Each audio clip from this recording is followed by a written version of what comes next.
On today's episode, we're going to talk about time and when it feels constricting, and 7 ways to get hold on time in your life before time gets you.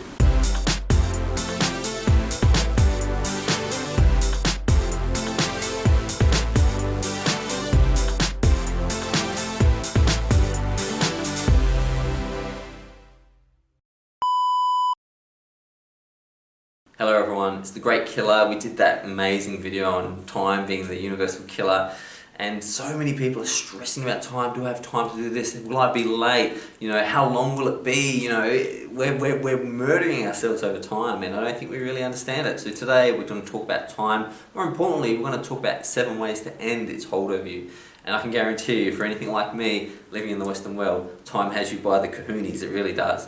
So, as always, I'm going to begin with a quote on this subject, and that quote is, "An unhurried sense of time is in itself a form of wealth." Bonnie Friedman. An unhurried sense of time is in itself a form of wealth. This is so true. Have you ever just made a cup of tea without any thoughts and just sat there and just thought, wow, I've got time to enjoy this tea, I can really savour it, and just realised that what's happened there? Is the tea 1,000 times better than the time you had the tea during that meeting that went very quickly? No. Not stressing, not worrying, not thinking that you can get things done faster or multitask your way through things. Things take a necessary amount of time. And if you want to shorten that time, the quality must drop. And life is about quality. And dropping quality is not what it's about. You want quality over time every single time. Joseph Stalin, who was proven to be a pork chop, who's proven to have got huge economic strategies wrong, who's proven to create famines that killed many people in his country, was a big fan of quantity, not quality. He was all about time. He was all about material things. In fact, he once said to, I believe it was to Churchill, Churchill said to him that he believed in quality over quantity, and to which Stalin replied, "Quantity has a quality of its own." He's wrong.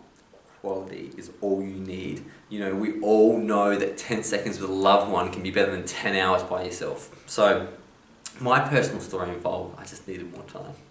I just needed more time to make more money. I just needed more time to convince this person to like me. I just needed more time to work on my body. I just needed more time in the day to start meditating. They're just thought concepts. They are patterns that will stop you from getting to where you want to be. So let's get this word time that we use as this big trademark excuse we put over so many things, and let's understand it. So number 1, you will be late and it will still be okay. Jeez, the amount of times. When you're late for something, the last thing you want to do is be stressed out, anxious and apologising, because you're probably late and probably people think, oh, we should have got this started, but it's never as bad as you think. When you're stressing, and I just wonder how many car accidents or how many fatalities there are from people rushing to get somewhere. I think it would be incredibly high. Sometimes you're going to be late. And what you can do, which is a really cool skill, is when other people are late, forgive them. And know that if you go into a situation where you're not forgiven for being late, understand that individual isn't yet grown enough to understand the world works in those difficult ways. But don't kill yourself trying to be on time.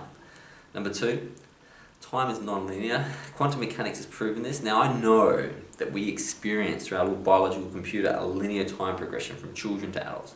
But it's BS. It's a thought pattern, a narrative of a backstory that we keep telling ourselves every moment. If I wiped your memory, are you no longer you? Well, for a lot of people, they'd say, of course I'm still me.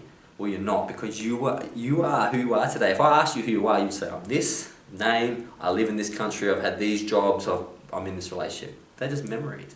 Who you are right now is only available in the moment, in this particular everlasting eternity, which we call a moment. This is best if you get a chance to read Patanjali's The Yoga Sutra. The great thing about him knowing quantum mechanics 2,000 years before it was invented is that he saw good action or spontaneous action or coming from a place of love as being able to improve your life, not only in the forward. We all know if you start becoming a good person, things get better for you, but in the future. But what he said was your karmic actions from the past can improve. Now I believe this because I believe when you grow as an individual and your spirit grows, you look at things in the past differently. So for example, 3 years ago I would have said that one of my relationship breakups was terrible, absolutely horrible. But now that I've grown as a person, I look back on that as seeing the best thing that ever happened to me. So the event hasn't changed, my perspective on the event. So I've warped time, I've time travelled and changed the meaning of events through changing who I am. Number 3, time will kill you. It's going to kill you, so stop high-fiving it and putting it on a pedestal. But it'll only kill you if you let it. Now, Zen has this incredible concept of eternal life, because I understand that, you know, it's challenging to convey Zen concepts in language, because Zen is beyond thought, beyond language. But put it this way: are you dead right now? No. Good.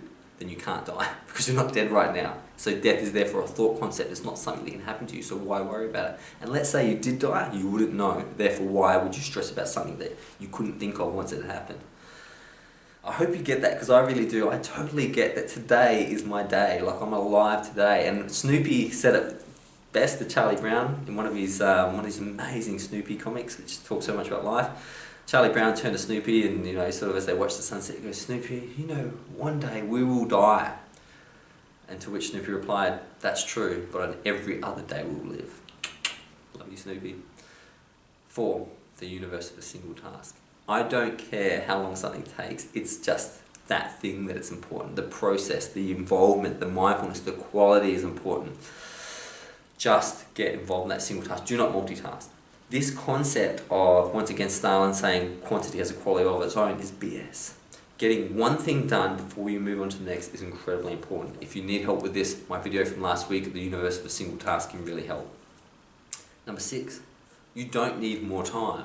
You are complete in this moment. What do you need more time for? You've had 14 billion years. Get it through your skull that you are more than your body, right? And you are the flowers, you are the ecosystems that adapt and change over millions of years. You don't need any more time. If you died right now, I'm sorry, but you're perfect, and that was meant to happen. This concept that when you're 65 you'll finally have retired and you have this big house is nice.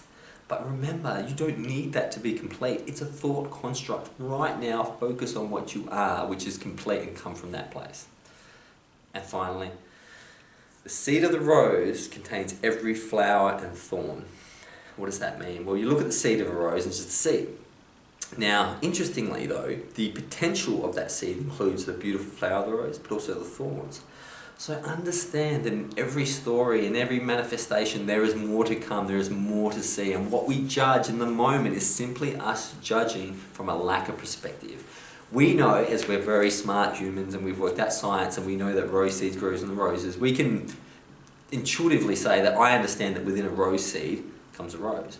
But imagine trying to explain that to someone who didn't know what a rose was, or didn't understand that things grew out of seeds. They'll simply say, it's a piece of dirt, it's a seed, it's a little seed, there's nothing else in there, there cannot be a flower. A flower's this big, it can't be in there. That's how our brains just don't understand the perspective of life. There's so much more in it, there's so much more to bloom. Even though there'll be thorns, there's another story to be told. Something to think about. Don't let time get you, don't let time stress you out, don't let the tick, tick, tick, tick, tick weigh on your brain, because you're above the tick, you are the awareness of the tick. We invented time, humans created time, therefore we shouldn't be enslaved to it. Something to think about. I can't wait to see you tomorrow. Until then, goodbye.